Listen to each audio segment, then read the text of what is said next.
बनाने की जो वकालत की थी। एक सादगी जीवन जीते थे और उनका कहना था कि आज़ादी तो ज़रूरी है ही, साथ ही समानता और भी बहुत ज़रूरी है। शिक्षा में और आर्थिक क्षेत्र में समानता से ही स्वतंत्रता का इम्पोर्टेंस हो सकता है। जी हाँ, तो आज हम बात कर रहे हैं राम मनोहर लोहिया की। जी हाँ, समाजवादी विचारक राम मनोहर लोहिया का नाम ज़रूर आप लोग सुना होगा। एक महान क्रांतिकारी विचारक राम मनोहर लोहिया, जिन्होंने कई चीज़ों समाज में सुधार करने की अपने तरफ से कोशिश की। राम मनोहर लोहिया को लोग इसलिए भी याद करते हैं कि वे काफ़ी सादगी जीवन व्यतीत करना पसंद करते थे।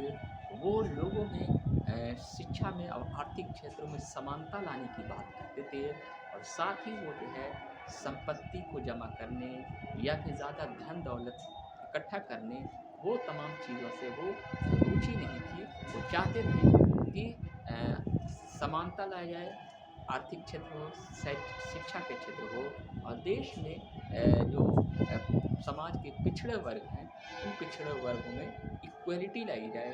आज़ादी के बाद इन तमाम समाज में सुधार किए जाए, तो इसीलिए राम मनोहर लोहिया को लोग याद करते हैं। राम मनोहर लोहिया एक समाजवादी विचारक थे और आप लोग भी ज़रूर जानते होंगे कि सोशलिस्ट कांग्रेस पार्टी में चाहे हम बात करें जयप्रकाश नारायण की और कई लोगों की, तो कहीं न कहीं समाजवादी विचारधारा में राम मनोहर लोहिया का नाम भी बहुत ज़रूर आता है।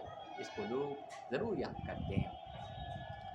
राम मनोहर लोहिया जो है गांधी जी के समर्थक भी थे, लेकिन साथ ही समय-समय पर गांधी जी की वो आलोचना करने से भी नहीं हिचकते थे। उनका कहना था कि कांग्रेस से वो गांधी जी अलग होकर भी एक तरह से दबाव बनाना चाहिए था कभी-कभी।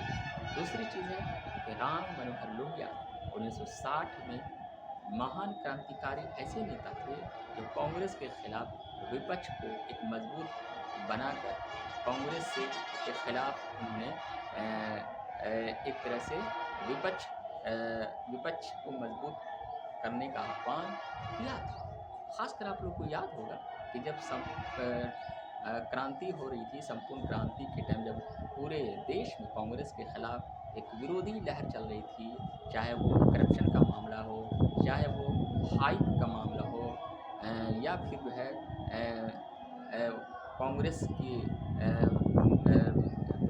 प्रधानमंत्री की पॉलिसी कम हो, जो उससे बहुत से लोग नाराज़ थे, तो कहीं न कहीं ये तमाम नेता भी जो थे, वो उस आंदोलन को आगे बढ़ाने में या उसका समर्थन करने में कहीं न कहीं ज़रूर आगे थे और राम मनोहर लोहिया कांग्रेस के एक तरह से उस 1960 में उनकी नीति के खिलाफ थे और विपक्ष को एक मजबूत बनाकर एक तरह की कोशिश भी की थी। राम मनोहर लोहिया जी जो है कई समाज में सुधार करना चाहते थे। जो ऐसे लोग जो भूमिहीन हैं, जो गरीब हैं, कहीं न कहीं वो स्वतंत्रता का इम्पोर्टेंट समानता लाने की कोशिश में करते थे और उनका कहना था कि स्वतंत्रता से, आज़ादी से सिर्फ नहीं कुछ हासिल होगा। आज़ादी ज़रूरी है, लेकिन आज़ादी के साथ-साथ आर्थिक और शैक्षणिक क्षेत्रों में समानता भी ज़रूर होनी चाहिए।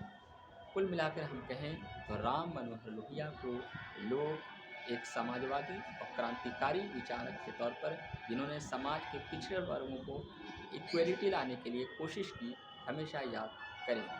शुक्रिया।